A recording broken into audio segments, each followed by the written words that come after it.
Saturn looks less like a planet and more like a promise the universe was never meant to keep. Its rings stretch across space with impossible elegance, turning distance itself into something that feels designed. From far away, Saturn seems almost welcoming, as if beauty could somehow make a world usable. That is the illusion. Saturn is magnificent to look at and almost worthless to stand on, because everything that makes Saturn iconic also hides what it fundamentally is. Not a world with a surface, but a descending ocean of gas and pressure. There is no ground beneath those clouds waiting for human footsteps, machines, or settlements. Only deeper atmosphere, stronger compression, rising heat, and physics that eventually crushes everything entering it. The deeper you move into Saturn, the less it resembles a destination of any kind. No rock, no coastline, no solid horizon, no place where survival becomes architecture instead of guesswork. Even the act of descending is misleading, because there is nowhere meaningful to arrive. A probe can fall through layers and return data, but not a future. Storms churn through Saturn's atmosphere at scales that make Earth weather feel almost local. Even its faintest geometry, the hexagon at the pole, is beautiful in the most hostile possible way. Saturn is real, measurable, physical, and still deeply unusable for anything resembling human presence. It can be studied, orbited, photographed, and admired, but not inhabited in any realistic sense. For us, Saturn is not a place to live, it is a place to look at. And that is exactly why the most important part of Saturn is not Saturn itself. The real value of this giant planet lies in the worlds trapped in orbit around it. Because Saturn's moons are not just companions, they are destinations with actual possibilities and actual limits. They have surfaces, chemistry, history, and in some cases conditions far more meaningful than the planet below. And the first moon that forces that realization is Titan. Titan does not look dramatic in the way Saturn does, but it is far more useful. It has something Saturn never can: a real surface hidden beneath a thick atmosphere. That alone changes the conversation from spectacle to operations and from admiration to access. Titan is one of the strangest worlds in the solar system because it feels structurally familiar. It has clouds, rain, rivers, shorelines, and seas spread across a cold and distant landscape. But almost everything here is made from the wrong chemistry for life as we know it. The lakes are methane and ethane. The air is nitrogen-rich, but lethally cold. Titan looks less like a dead moon and more like a broken version of Earth. That makes it visually compelling, scientifically rich, and psychologically dangerous to underestimate, because familiarity is not the same thing as habitability, and resemblance can be deeply deceptive. Still, Titan offers major advantages that Saturn itself could never provide. Its atmosphere is thick enough to help with landing and dense enough to support aerial exploration. Its gravity is low, which means flight there may be surprisingly efficient. That is why Titan is one of the few outer solar system worlds where mobility can scale.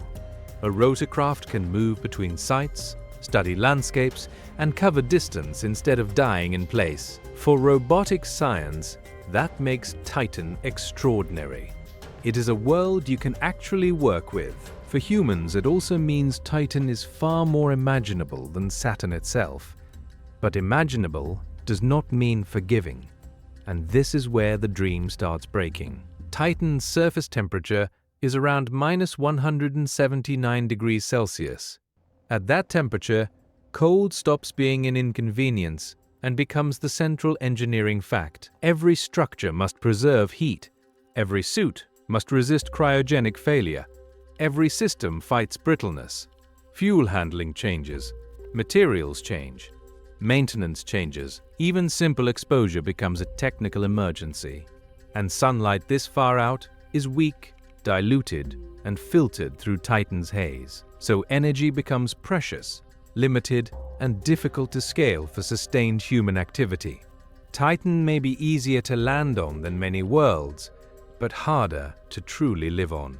It gives you atmosphere, mobility, and chemical complexity, then charges you for every advantage. This is what makes Titan better than Saturn, but still far from human-friendly. It is a workable world for machines and a punishing one for anyone trying to stay. Then there is Enceladus, smaller and brighter, almost delicate compared to Titan's heavy orange haze. At first glance, it looks simple, a frozen moon with old ice and hard sunlight. But Enceladus hides one of the most important secrets in the entire solar system. Beneath its outer shell lies a global ocean, sealed under kilometers of ice. That alone would make it compelling. What makes it extraordinary is that the ocean leaks.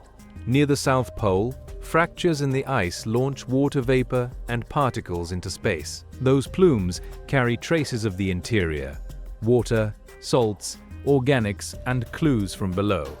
So Enceladus does something almost no other world does this well. It offers access to a hidden ocean without demanding that we first break the entire shell.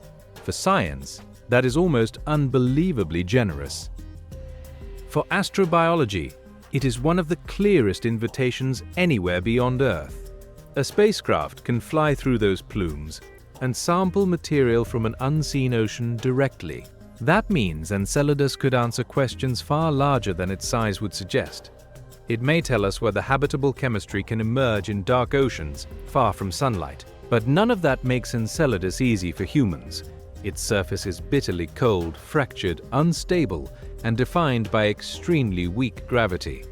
Walking there would be possible. Building there would be something entirely different, because every serious ambition on Enceladus immediately becomes an infrastructure problem.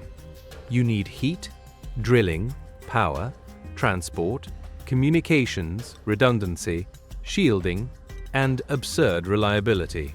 And every one of those demands grows more severe the deeper your objective becomes. If your goal is the ocean, the ice above it becomes a direct engineering enemy. Kilometers of frozen barrier do not just slow exploration. They consume energy and time. So, while Enceladus is one of the best places to search for life, it is not home. It is a place where robotic precision makes sense, and permanent human presence barely does. That is the contradiction at the heart of Saturn's most beautiful scientific treasure. And once you see that pattern, the rest of Saturn's moons start to look different. Rhea, Dione, Iapetus, Mimas, each one colder, quieter, and more limited than the dreams around them. None of them are easy. Some barely qualify as practical targets at all. But together they reveal something important about how giant planets really matter. A gas giant is often not the destination. It is the center of a system. The thing your eye remembers is not always the place your mission should go.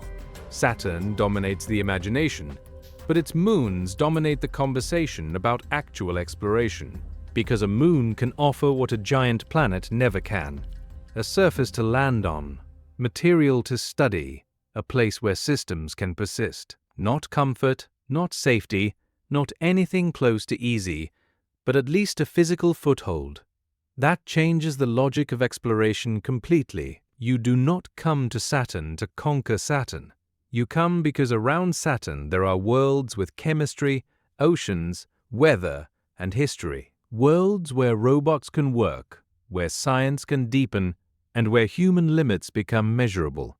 Even then, the costs remain enormous, and the margins remain brutally narrow. Titan is still cryogenic, chemically alien, and starved of sunlight. Enceladus is still buried under ice, powered by difficulty, and separated by immense distance. The rest of the moons are still remote, austere, and unforgiving in ways beauty cannot soften. But compared to Saturn itself, they are real places instead of atmospheric abstractions. That is why Saturn's moons are better than Saturn, not because they are kind, but because they exist. They are worlds where matter holds still long enough for exploration to mean something concrete. And that may be the deeper truth hidden inside Saturn's beauty. In space, the grandest object is often not the most useful one. Sometimes the masterpiece is only the backdrop, and the future waits in orbit around it. Saturn is the icon. Its moons are the reason we may never stop returning.